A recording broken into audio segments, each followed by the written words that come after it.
Le Yémen est depuis longtemps un point de transit pour les migrants et les réfugiés d'Afrique de l'Est qui ont fui la faim et la violence et qui cherchent des opportunités et la fortune dans les États du Golfe, riches en pétrole. Mais la voie à suivre pour y parvenir est remplie de dangers, noyades, famine, enlèvements et décès, en raison de la guerre qui sévit au Yémen. En dépit de ces dangers, les Nations Unies ont déclaré que le nombre de migrants voyageant à travers le golfe d'Aden et la mer Rouge en direction du Yémen augmente régulièrement. Voici le récit de quelques-uns d'entre eux. Abdul n'a peut-être que 27 ans, mais il dit que chacune de ces années a été une bataille. Il est arrivé au Yémen il y a 2 mois en provenance de Somalie, où il affirme qu'il n'y a plus d'emploi. Mais Abdul n'a jamais imaginé qu'il pourrait devenir attrayant aux yeux de d'autres. Une fois arrivé sur les côtes yéménites, un groupe armé l'a pris en otage, de même que les autres avec qui il voyageait.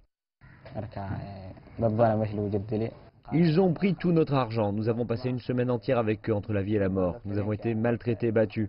Ils ont emmené 2 des réfugiés somaliens dans un lieu inconnu. Je ne sais pas ce qui leur est arrivé. Ceux qui avaient de l'argent ou des biens précieux pouvaient éviter d'être battus en leur donnant de l'argent.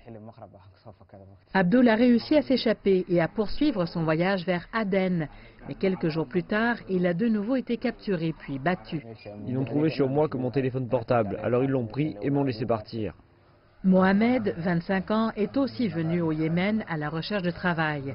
Et tout comme Abdul, une fois arrivé au Yémen, un groupe armé l'a emmené dans ce qu'on lui a dit être un camp de détention. Il y avait déjà beaucoup d'autres personnes qui ne faisaient pas partie de notre groupe. Je ne peux pas vraiment décrire ce que je ressentais pendant cette période, car on n'entendait que des gens qui pleuraient sous la torture, jusqu'à ce que quelqu'un les aide ou leur envoie de l'argent pour leur rendre la liberté. Je fais partie des 13 personnes qui ont payé et qui ont été relâchées au bout de 2 jours.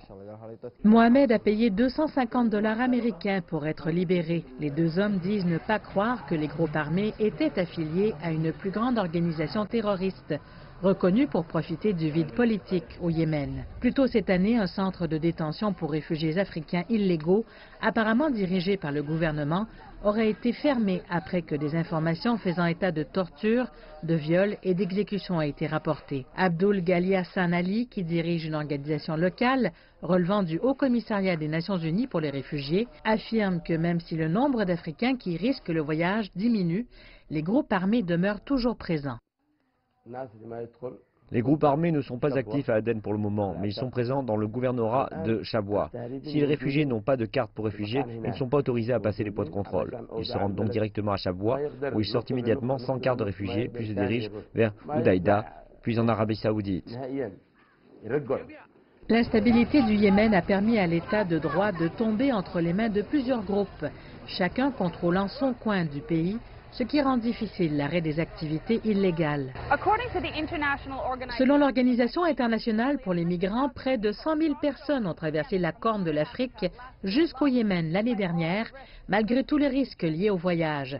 Ce quartier d'Aden est connu sous le nom de Petite Somalie, et c'est là qu'habite Abdul Rahman.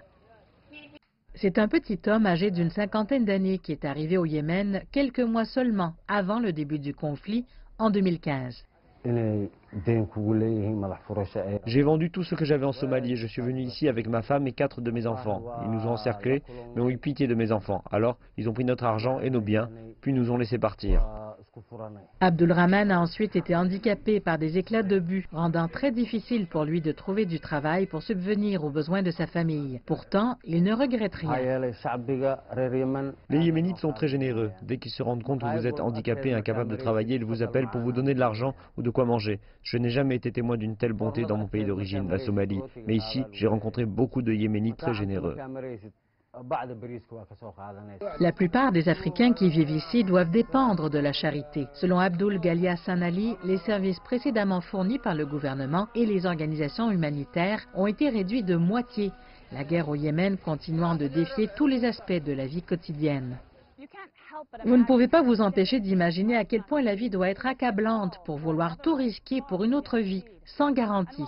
Et si beaucoup d'entre eux qui n'ont pas réussi à atteindre l'Arabie Saoudite ou d'autres riches États du Golfe sont rentrés chez eux, de nombreux autres considèrent encore que la vie ici, dans la petite Somalie d'Aden, est une nette amélioration.